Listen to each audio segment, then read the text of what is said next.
Following the terror of the 1969 attacks, Northern California remained on edge. The Zodiac Killer, having proven his capability and audacity, continued to stalk the shadows, sending letters and cryptic messages that blurred the line between fact and fiction. The media frenzy surrounding his killings intensified public fear, and the Zodiac skillfully manipulated the narrative, ensuring his presence was felt even when invisible. Each correspondence he sent was not merely communication. It was a calculated act of psychological warfare, a statement that he was untouchable, always one step ahead of the authorities. After the Lake Berryessa attack and the murder of Paul Stein, law enforcement faced mounting pressure to apprehend the elusive killer. Teams of officers, detectives, and federal agents combed through evidence, revisited crime scenes, and analyzed every available clue. The challenge, however, was monumental. The Zodiac's knowledge of the terrain,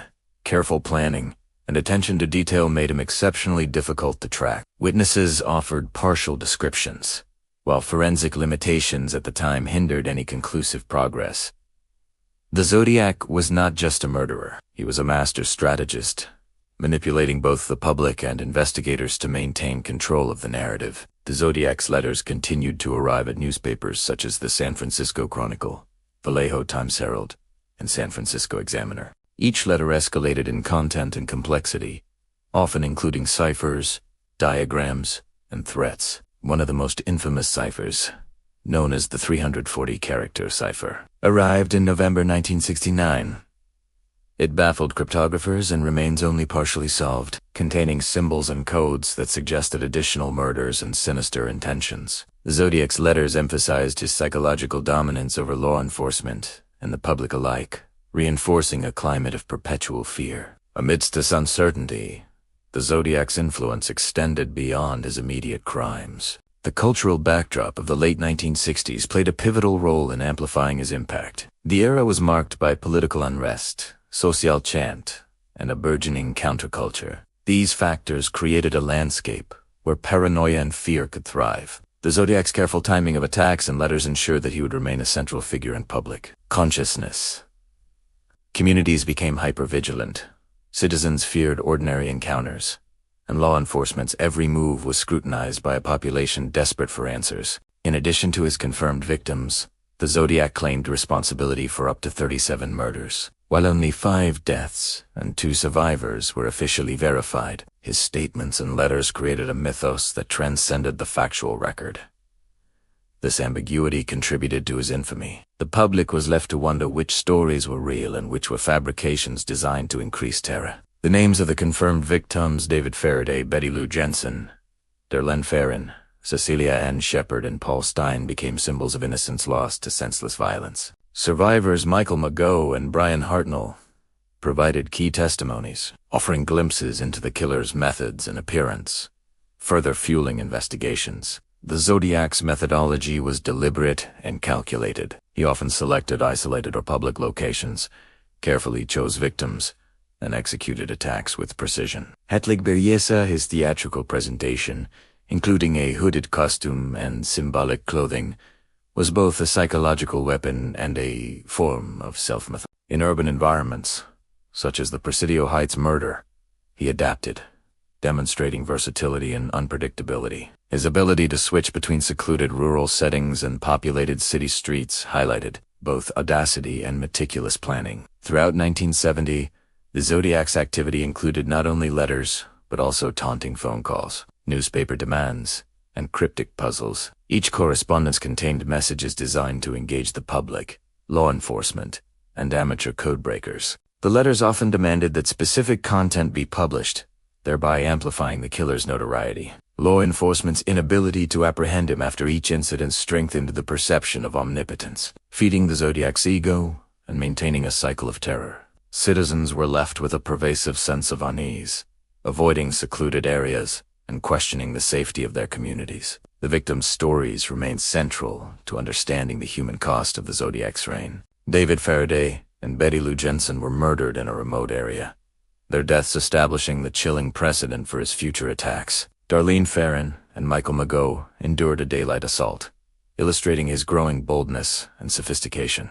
Cecilia Ann Shepard's death and Paul Stina's urban murder highlighted the Zodiac's unpredictable nature. Each incident left families devastated, communities fearful, and investigators determined, yet frustrated. The survivors' accounts were critical, providing descriptions of the assailant, the weapon, and unique identifiers such as clothing, symbols, and patterns of behavior. Media coverage played a dual role in the Zodiac narrative. On one hand, it provided crucial public information, warnings, and crime reports. On the other hand, it served as a platform for the Zodiac to communicate, intimidate, and manipulate public perception. Newspaper editors received demands to print letters in full, while cryptographers and amateur sleuths eagerly attempted to decipher his codes. This dynamic transformed the Zodiac from a local menace into a national obsession, illustrating the interplay between crime, media, and societal fear. The Zodiac's letters often contained symbolic language and coded messages that implied broader criminal activity. His communications demonstrated not only a capacity for violence, but also a keen understanding of psychology,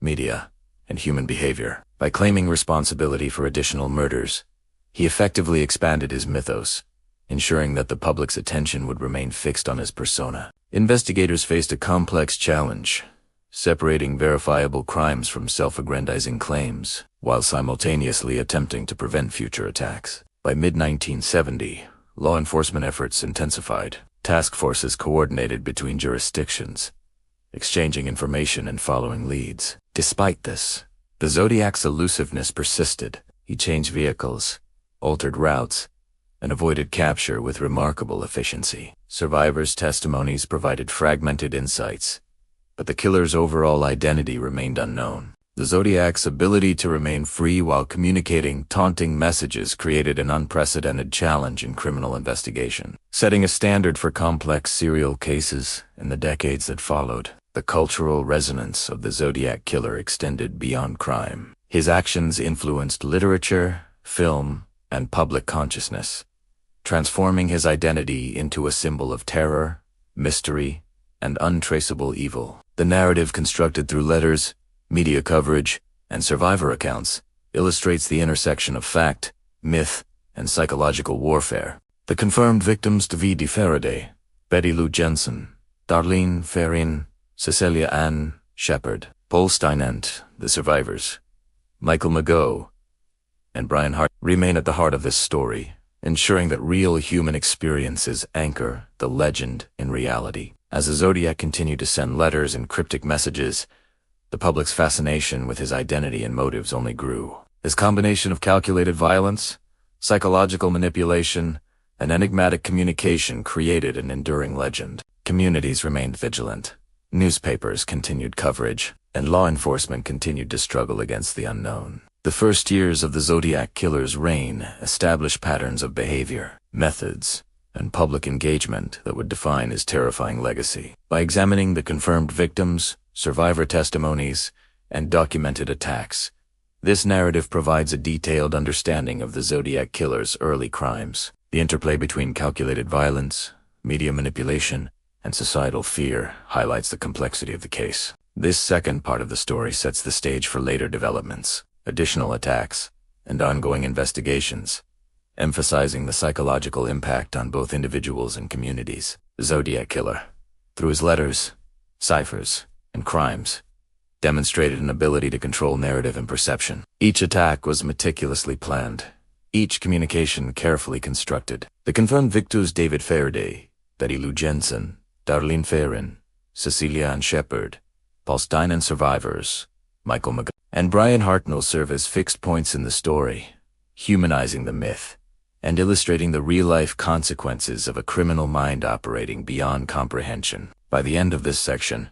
the audience understands the foundation of the Zodiac Killer's strategy: terror, manipulation, and careful orchestration. The confirmed victims and survivors anchor the story in reality, while the enigma of the killer's identity fuels suspense, intrigue, and enduring fascination. Subsequent parts will delve into additional attacks, analysis of ciphers, law enforcement strategies, and cultural impact, continuing the exploration of one of America's most notorious and mysterious serial killers.